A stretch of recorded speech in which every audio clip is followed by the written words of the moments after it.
Hey, what's up YouTube? Welcome back to my channel. It's been a while since the last time that I've uploaded.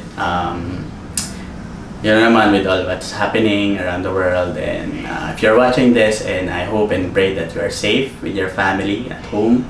So I'll be creating a new series called Set Up Upgrade. So this will be the version 1, and then as time goes by, as new improvements na magagawa ko sa desk setup, i-upload ko siya as a series.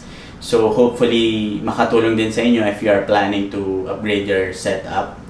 So but currently, inuna ko yung table muna. I have plans on upgrading also my computer. So this is just one part of the upgrade na meron. So samahan nyo ako. This will be the version 1 of my dream desk setup. Hopefully when you're watching this, makatulong yung information na mabibigay ko, and hopefully ma-apply nyo rin on your end if you are planning on upgrading your current setup or desk setup. So currently here's my setup.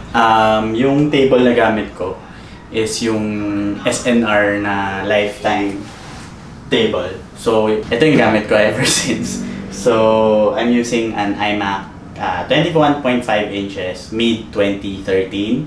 And then sometimes I use this for work, especially now na ngayon work from home yung setup natin with all that's happening. Sobrang okay naman siya, kaso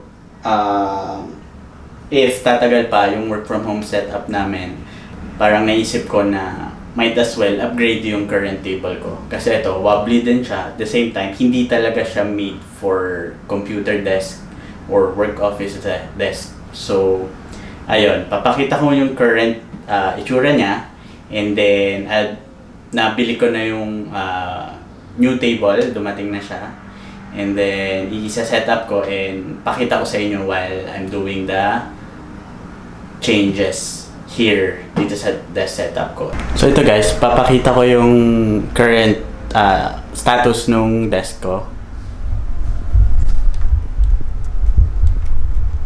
So as you can see, ito yung sa SNR na lifetime, and ganito siya ka-wobbly. So, ayan. So, ito rin yung nasa floor. So, ayan, wala ring proper cable management, and dati kasi nandito yung iMac, pero nung nagkaroon kami ng printer, wala na siyang space. Kaya nilipat ko dito yung iMac. Pero eventually talaga gusto ko ng separate desk kasi medyo masikip to. So eto, gagawin ko na lang to for supplies, office supplies, and then some storage underneath. So ito yung guys, yung current desk ko.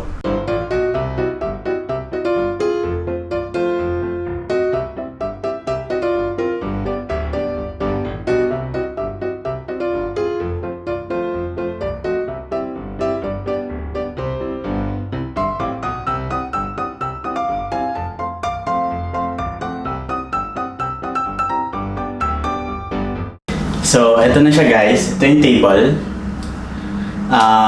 I'll show some screenshot or montage of the store that I bought it from. Sobrang okay nung wood na ginamit. I think it's mahogany. Wood talaga, hindi lang siya part wood. Solid wood top yung ginamit. And then, syempre metal yung legs. And pina-customize ko siya kasi yung current yung size talaga nung table is 4 feet by 2 feet. So pina-extend ko siya ng 4.5 para magkasya siya dito. So medyo may onting allowance kasi pangit naman kung sagad, pero ayun. Mamaya papakita ko kung gaano ka-liit yung clearance from side to side. So ayoko rin naman ng sobrang sagad kasi baka pangit na. And nakakatakot din, baka hindi pala siya kasya. Pero sinukat ko naman. So ayun,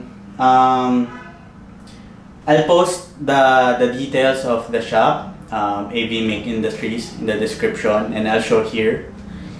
And sobrang okay nung shop. As in, responsive sila sa Instagram. Doon ko sila nakita. Responsive sila sa Instagram.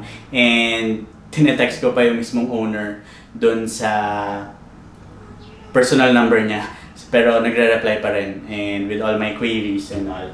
Sayang lang, hindi nalagay yung logo ko dito. Sobrang sulit pa din. Ayan.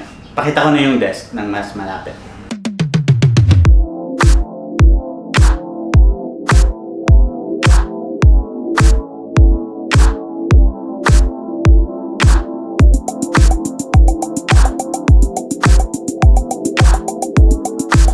Hindi ko pala nasabi na meron ding white version ng metal legs.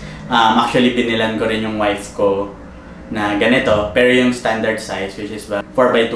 Pero yun, binilan ko na rin siya para meron na rin siyang proper work desk setup. So, papakita ko na lang din.